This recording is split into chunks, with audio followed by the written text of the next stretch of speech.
Hari ini kita akan belajar sesuatu, bagaimana kita menjalani hidup dan sebenarnya apa yang kita cari selama ini. Saya akan bongkar beberapa ayat firman Tuhan untuk kita belajar merenungkannya dengan baik. Karena semakin lama kita ini mengenal Tuhan, semakin lama kita mencari Tuhan, semakin lama kita memiliki pengalaman hidup bersama Tuhan, berjalan bersama Tuhan, seharusnya kehidupan kita itu berubah. Dari dalamnya itu dirubah, harus menjadi serupa, segambar dengan Yesus Kristus, semakin mendekatin gambaran Tuhan, gambaran Allah sendiri, karena kita diciptakan serupa segambar dengan Allah.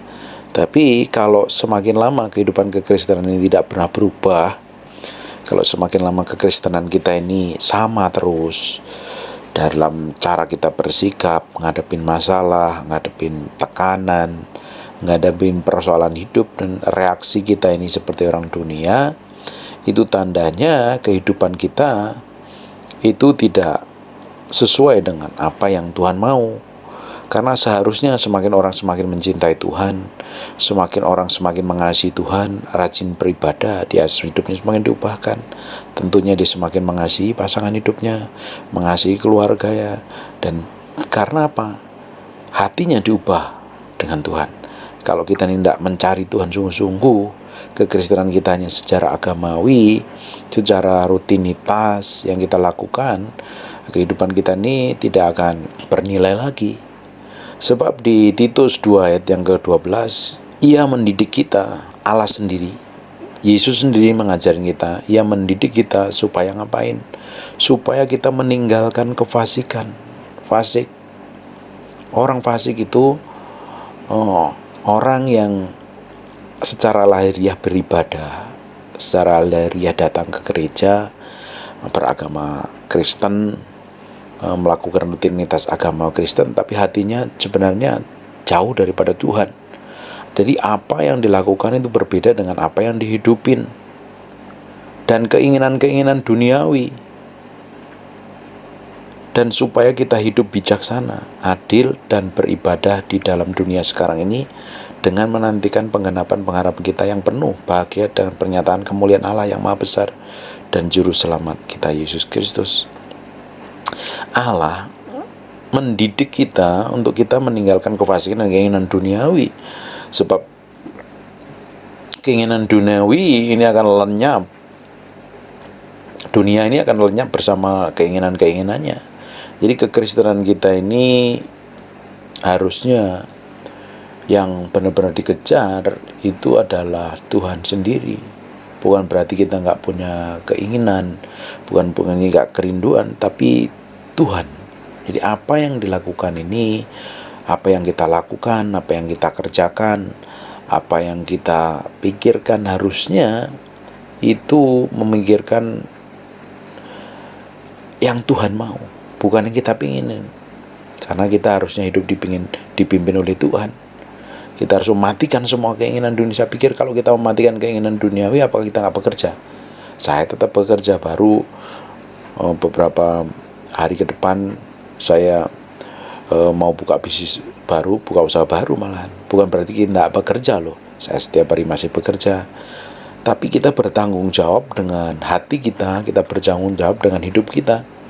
Semakin yang dikejar bukan sekedar materi, kemewahan, keinginan duniawi. Dulu saya ngejarnya seperti itu, saya pengen kaya, saya pengen itu. Dengan beberapa bulan terakhir ini Tuhan ajarin banyak hal yang harusnya dikejar bukan lagi itu, tapi pribadi Tuhan sendiri, perkenanan Tuhan sendiri. Saya melihat banyak teman-teman saya, teman-teman dekat saya, banyak hamba Tuhan yang dipanggil Tuhan dalam mendadak. Jadi saya belajar dengan kejadian ini, Roh Kudus ajarin banyak hal tentang saya. Jadi selama ini apa yang saya kerjakan ini benar-benar berkenan apa enggak? Apa saya ini bisa bertanggung jawab ketika Tuhan datang? Saya pernah lagi di jalan ngobrol dengan istri saya. Saya bilang, nih, kita ngelihat teman-teman banyak yang dipanggil Tuhan dalam usia muda, dan banyak hamba Tuhan yang dipanggil usia muda. Mungkin umur kita juga nggak sampai 60 tahun mungkin, tapi saya tetap berdoa kita tetap bisa umur panjang, Tuhan bisa diberkat. Dan saya berpikir begini, istri saya tanya begini, makanya dijaga kesehatan, makanya olahraga, harus jangan kurangin gula segala macam. Yang jadi masalah bukan masalah kurangin gula atau olahraga, karena banyak juga orang olahraga sehat, banyak orang olahraga tanpa penyakitan juga banyak, orang jaga kesehatannya tetap sakit juga banyak. Yang jadi masalahnya bukan masalah olahraga atau tidak, ngurangi gula atau tidak, menjaga kesehatan tidak. Memang menjaga kesehatan itu harus dan wajib hukumnya, tetapi kita ini bertanggung jawab dengan hidup kita nih. Selama kita hidup ini belum jadi berkat apa enggak? Selama kita hidup ini benar-benar siap nggak ketika tiba-tiba Tuhan panggil menghadap di hadapan Tuhan? Apa yang kita kerjakan selama ini nih benar-benar berkenan di hadapan Tuhan atau tidak? Atau sekedar kita melakukan dan ketika nanti dimintain pertanggungjawaban sudah nggak bisa ngapa-ngapain kita di hadapan Tuhan. Nah, seharusnya mulai hari ini kita harus berpikir segala sesuatu loh yang kita kerjakan, termasuk kita main media sosial, kita bekerja, kita pelayanan, melakukan hal apapun juga, sudah seharusnya tujuan utamanya adalah untuk kemuliaan nama Tuhan, bukan untuk diri kita sendiri. Bapak Ibu, jadi semakin lama kita semakin kenal Tuhan, semakin memiliki pergaulan hidup dengan Tuhan, harusnya daging kita itu semakin hari semakin dimatikan, dan semakin dimatikan. Di Roma 12 ayat 1 dan 2 ini ayat yang sangat familiar sekali. Karena itu saudara-saudaraku, demi kemurahan Allah, aku menasihatkan kamu supaya kamu mempersembahkan tubuhmu sebagai persembahan yang hidup, yang kudus dan berkenan kepada Allah. Itu adalah ibadahmu yang sejati. Jadi ibadah yang sejati ternyata sesuai Alkitab adalah mempersembahkan hidup kita sebagai persembahan yang kudus dan berkenan kepada Allah. Kudus dulu. Kalau kita ini kudus, artinya menjaga pikiran, perkataan, dan perbuatan, bukannya sekedar tidak ingin itu, tidak ingin ini, tapi karena daging kita benar-benar udah malas lah melakukan dosa. Buat apa saya melakukan kesalahan? Buat apa saya melakukan dosa kalau tahu ujungnya hanya menyakitin Tuhan? Itu artinya benar-benar mematikan keinginan daging. Dan ini tidak gampang, ini tidak mudah. Ini perlu proses dari hari ke hari, perlu kekuatan Tuhan untuk mematikan semua keinginan daging kita. Baru kita ini bisa hidup kudus, artinya tidak bercacat celah di hadapan Tuhan. Dan hidup kita baru didapati berkenan di hadapan Tuhan. Baru ketika didapatin kudus dan berkenan, tidak bercacat celah di hadapan kita, ini menjadi persembahan yang sejati, menjadi hidup kita menjadi persembahan di hadapan Tuhan yang berbau harum.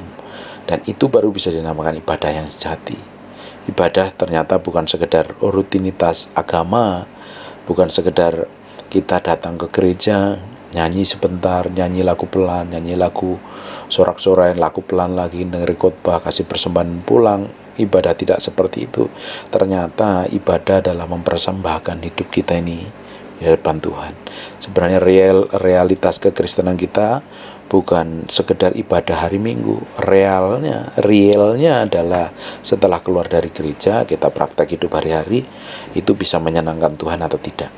Hidup kita bisa berjalan sesuai apa yang Tuhan mau atau tidak. Atau malah hidup kita ini bertentangan dengan firman Tuhan. Jadi kita harus benar-benar ngerti bagaimana Tuhan membawa kita semakin mendekat kepada Tuhan, semakin hari semakin mengalami kematian daging.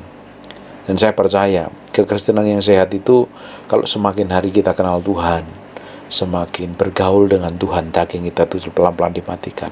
Semua keinginan. Dulu saya ketika masih muda, sekitar 20 tahun yang lalu, ketika saya bertobat menjadi hamba Tuhan, saya ingin seperti ini, saya ingin seperti itu. Terus saya banyak doa, saya puasa sampai berbulan-bulan, lama sekali saya lakukan itu. Saya puasa hanya ingin jadi hamba Tuhan yang kelihatannya hebat, dipakai Tuhan. Tapi dengan berjalannya waktu, dan seiring dengan berjalannya waktu, keinginan-keinginan yang tidak berkenan itu Tuhan matikan hari demi hari. Sampai hari ini ketika saya ngelihat banyak teman-teman hamba Tuhan dipanggil Tuhan, dan kita hanya mempersiapkan diri dengan baik saja, ketika kita bisa mempertanggungjawabkan segala sesuatunya di hadapan Tuhan. Karena apa? Kematian, kalau kita ngelihat 2 tahun terakhir ini, kematian bisa datang kapan saja. Dan apakah kita ini sudah siap ketika dipanggil Tuhan mendadak? Apakah kita didapati menjadi orang yang berkenan? Kita sudah mempersembahkan hidup kita ini menjadi persembahan yang berkenan. Apa yang kita lakukan ini benar-benar berkenan di hadapan Tuhan apa tidak? Apalagi saya masih muda, tentunya banyak keinginan, banyak cita-cita, banyak hal yang belum tercapai. Itu kadang membuat bagaimana saya harus bisa mengontrolnya, mengendalikannya dengan baik. Karena kekristenan bukan, saya bilang berkali-kali, kekristenan bukannya sekedar lahiriah saja, tapi kekristenan adalah menghidupin firman dalam praktek hidup sehari-hari. Benar enggak? Kalau hari ini saya dipanggil Tuhan, ini Tuhan berkenan. Ketika ditanyakan apa saja yang kamu kerjakan, apa kita bisa bertanggung jawabkan semuanya? Ingat tentang perumpamaan tentang uang mina. Seumpama seorang pengusaha yang membagikan uangnya kepada hamba-hambanya. Ketika Tuhan itu pulang, dia tanyain hambanya, kamu apakan uang? Dimintain pertanggungjawaban segala sesuatunya. Apa kita bisa bertanggung jawab dengan segala sesuatu yang Tuhan percayakan sama kita? Tuhan percayakan apa sampai hari ini? Hikmat, pengertian, apa dipakai dengan baik? Tubuh yang sehat apa dipakai dengan baik? Mata, hidung, telinga, semuanya. Keuangan, pekerjaan, bisnis, usaha, apa benar yang kita kerjakan? Apa benar yang kita benar-benar lakukan ini bisa kita pertanggungjawabkan di hadapan Tuhan? Karena suatu hari kita memang harus menghadap Tuhan, tidak bisa luput dari itu, dan kita harus mempertanggungjawabkannya dengan baik. Kekristenan harusnya memiliki dampak yang besar. Hidup kita ini bukannya sekedar bekerja, cari uang setiap hari, cari uang setiap hari. Di sisi itu memang kita harus bertanggung jawab. Saya hari ini bertanggung jawab dengan apa yang Tuhan percayakan. Selama Tuhan percayakan usaha, saya kerjakan dengan baik. Tuhan percayakan bisnis, Tuhan percayakan bisnis, saya kerjakan dengan baik. Tuhan percayakan pelayanan, saya kerjakan dengan sepenuh hati. Konselingin orang, doain orang, bekerja atau apapun juga, saya belajar melakukannya dengan baik. Karena saya mau didapatin berkenan ketika Tuhan memanggil saya. Dunia, kalau kita mau ngikutin dunia itu tidak akan pernah habis. Dunia akan terus menawarkan hal-hal yang menarik, hal-hal yang secara daging itu enak, kelihatannya enak. Tapi kita harus belajar meninggalkan keinginan-keinginan duniawi. Keinginan duniawi itu apa sih? Keinginan daging, keinginan mata, dan keangkuhan hidup. Itu semuanya akan menjerat kita. Bukan berarti kita ini nggak bekerja, bukan itu nggak ada bisnis. Kita harus bertanggung jawab apa yang Tuhan percayakan. Pekerjaanmu kerjakan dengan baik, dengan tanggung jawab, sungguh-sungguh di hadapan Tuhan. Karena dari sana, dari apa yang Tuhan percayakan itu, biasanya Tuhan buka jalan, Tuhan berkatin kita, Tuhan lipat gandakan apa yang ada dalam hidup kita. Di sisi lain, semakin hari kita harusnya semakin mematikan daging. Tanpa kematian tidak ada kebangkitan. Tanpa kematian daging ini, Kristus tidak bisa berkuasa penuh dalam hidup kita. Kalau kita seringkali berdoa, Tuhan urapin aku, Tuhan pakai hidupku, tapi kita sendiri yang mengontrol hidup kita. Kalau kita ini benar-benar mau dipakai Tuhan, mau jadi berkat bagi banyak orang, mau dipercayakan perkara-perkara yang ajaib atas segala sesuatu yang Tuhan percayakan, Tuhan limpahkan itu. Kita harus belajar mematikan daging supaya apa? Kristus yang mengontrol hidup kita, mengontrol pikiran kita, mengontrol hati kita, mengontrol emosi kita, semuanya. Pelan-pelan fokus kita bukan hanya cari uang dan cari uang, kekayaan, materi, ketenaran, nama baik, segala macam. Yang kita kejar adalah bagaimana nih, apa benar nih Tuhan berkenan apa enggak. Ketika kita berbicara nih dengan orang lain, atau bersikap dengan siapapun juga, ini benar nggak nih ya, sesuai yang Tuhan mau apa enggak, sesuai yang Tuhan inginkan apa enggak. Ini fokus kita ini adalah ke arah Yesus Kristus Tuhan, ke arah pribadi Tuhan sendiri. Kita coba belajar terus dari hari ke hari, kita berjalan dari hari ke hari. Kita akan melihat bagaimana Tuhan bekerja, bagaimana Tuhan beracara dalam hidup kita, dan kita menjadi orang-orang yang didapatin hamba yang berkenan di hadapan Tuhan, hamba yang layak dipanggil masuk meja perjamuan bersama Yesus Kristus Tuhan. Saya sampai hari ini belajar terus melakukan yang terbaik untuk Tuhan, belajar mematikan semua keinginan saya. Kalau Bapak Ibu tahu, saya masih muda dan pasti banyak keinginan, banyak yang belum tercapai. Tapi itu memang bagus, itu membuat kita harus tetap semangat. Tapi di sisi lain saya harus belajar terus mematikan keinginan itu, mengejar sampai Kristus dalam hidup saya itu berkuasa. Kristus benar-benar real, nyata, bisa dilihat orang, bisa dinikmatin orang. Kekristenan kita kalau sampai hari ini belum memiliki dampak apa-apa, justru malah sering nyakitin orang lain, semakin jengkel. Apalagi kita masih ngikutin keinginan-keinginan daging ya. Disakitin pengen balas, direndahkan pengen coba sombong diri. Hidup kita pengen coba membuktikan kepada orang lain bahwa aku ini tidak seperti yang kamu omongin. Kita coba belajar membuktikan, nggak perlu. Kalau kita masih mengejar seperti itu tandanya daging kita itu masih hidup dan perlu dimatikan. Suatu hari saya datang ke ibadahnya Benny Hinn, dan waktu itu yang terjemahkan adalah Pak Timotius Arifin. Dan ketika Pak Timotius Arifin suaranya habis, Benny Hinn kelihatan agak sedikit marah atau kesel atau apa, dan minta Pak Agus yang dari Australia untuk menggantikannya waktu itu. Dan Pak Arifin duduk manis dengerin Benny Hinn khotbah. Dan suatu hari saya ketemu Pak Timotius Arifin itu di PIK. Saya tanya, Om, waktu itu ada ibadahnya Benny Hinn dan Om yang menerjemahkan, dan Benny Hinn gak suka. Ternyata digantikan oleh Pak Agus. Bagaimana perasaan waktu itu? Dan saya sangat sedikit shock sekali dengan jawabannya. Dibilang, anak kita ini hamba. Kalau Tuhan nggak suruh ya kita nggak kerjakan. Kalau Tuhan suruh apa ya kita kerjakan dengan baik. Kalau kita ini ya masih teriak, masih nuntut balas, masih pingin ini pingin itu, artinya kamu masih hidup dan kamu perlu dimatikan dagingmu, keinginanmu. Dari situ saya benar-benar ingat, jadi rema dalam hidup saya. Jadi selama ini kalau kita ini masih disentuh orang, direndahkan orang, dan kita masih pingin balas, artinya daging kita ini masih hidup, perlu dimatikan. Perlu dimatikan, benar-benar perlu dimatikan, supaya Kristus yang berkenan. Kalau kita disenggol orang, dicubit orang, disakitin orang, pingin balas, artinya daging kita masih hidup dan perlu kita matikan. Kalau orang udah mati, itu artinya tidak bereaksi apa, mau diapain kayak apapun, dia tetap bereaksinya seperti Yesus Kristus.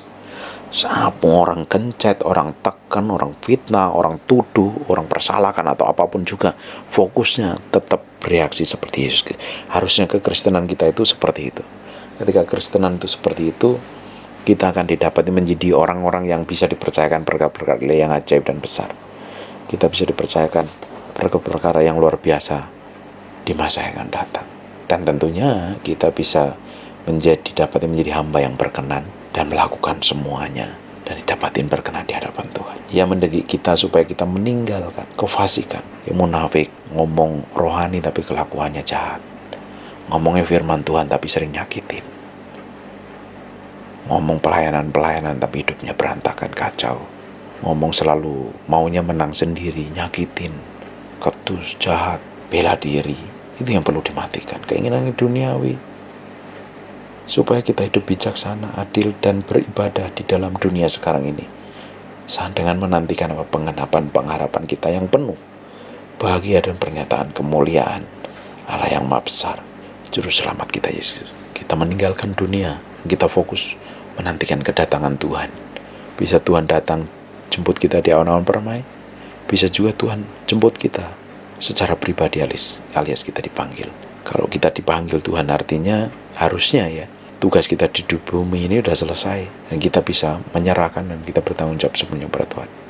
Tapi kalau kita ini belum dipanggil Tuhan, sampai hari ini diberi kesehatan, umur panjang, sejahtera, bahkan diberkati, artinya ada pekerjaan, ada tugas yang Tuhan percayakan dalam hidup kita yang harus kita kerjakan di hadapan Tuhan. Amin. God bless you.